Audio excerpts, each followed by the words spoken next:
Love it or hate it, you cannot deny how beautiful this Rolex Submariner is. I've been wearing the most recognized steel and gold Rolex in the whole world for a week, and I'm going to give you guys my honest thoughts what it's like to wear this watch as a daily.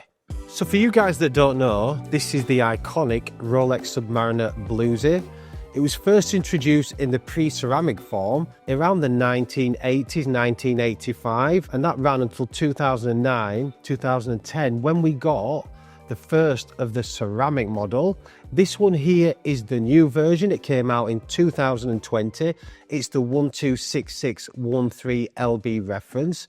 It's the new 41mm in size, and it is the most recognized steel and gold sports watch in the whole world. I remember as a child growing up in the 90s, in the 2000s, there was two watches in Rolex that stood out and you always saw on people's wrists. One of them was the Bluesy, obviously the pre-ceramic model, and the other was the Day 36, the yellow gold, and it is iconic and stood the test of time for over 40 years for a reason. So let's discuss the model in more detail. This is the 41mm in size. It's been in production for 5 years. It's still in production today. It's got the beautiful blue ceramic bezel with the gold numerals set into the ceramic. It's also got the absolutely gorgeous sunburst blue dial, which outside can look quite brighter, like a sunburst colour, and inside a little bit darker. But let me tell you, it is something very, very special. It's also got the squared case. If you look there at the case, you can see it's got the beautiful sort of squared tapered shoulders, the beautiful polished side, and it's also got the absolutely stunning oyster bracelet. Again, this is 18 karat yellow gold and stainless steel. The predecessor to this actually had hollow centerlinks. Even though they looked solid, they were actually hollow. This is of course solid 18 karat yellow gold, hence it wears much better than the older versions which used to stretch and eat into themselves. It's also got the glide lock class, the double folding safety clasp. Again, a game changer from Rolex. The predecessor did not have this. This one actually does have it. And so if you want to actually open up the folding link there and open up the safety clasp, you can see there it's got the polished center inner clasp, and the glide lock works like this. You literally just pull it from the bottom and you can slide it up or down, which is a game changer, let me tell you, for wearing obviously in summertime and obviously in the winter time. It is such an iconic watch and a very special watch indeed. So the bezel is again solid 18 karat yellow gold with the blue ceramic insert, and it's one directional. It goes anti-clockwise, and the reason for that is obviously if you're diving, you know, you can't actually make any mistakes when you're using it for time settings due to obviously the air on the tank. So if you actually hear there, it's got this beautiful, can you hear that noise? This beautiful solid clicking noise. A lot of other manufacturers have tried to replicate this.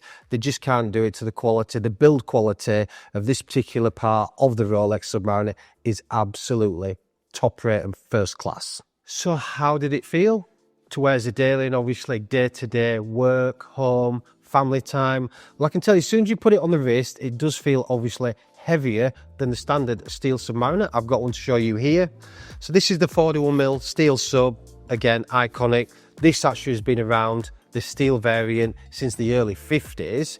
So this is a comparison side by side for you guys. You'll hopefully get a good look here. So you can see there, obviously they're both the same size. Obviously they've got the both same movement, but on the outside you can see it's got the 18 karat yellow gold center links, obviously bezel and crown and clasp. The weight is significantly more, but not too more. It certainly is comfortable and can wear as a daily. But the one thing that stood out to me as soon as I put it on my wrist is the dial. I've got to tell you guys, there's something special about this dial.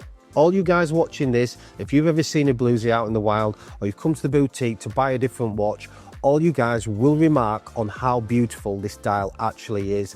There's no other watches in the whole Rolex lineup that do a dial like that. Have a check on the website, look online. There's nothing that works as well as the sunburst blue and the 18 karat yellow gold. Let's discuss the price. I'm sure you guys all want to know what this watch costs on the grey market and from Rolex. Well, I can tell you the retail price from Rolex is £14,950.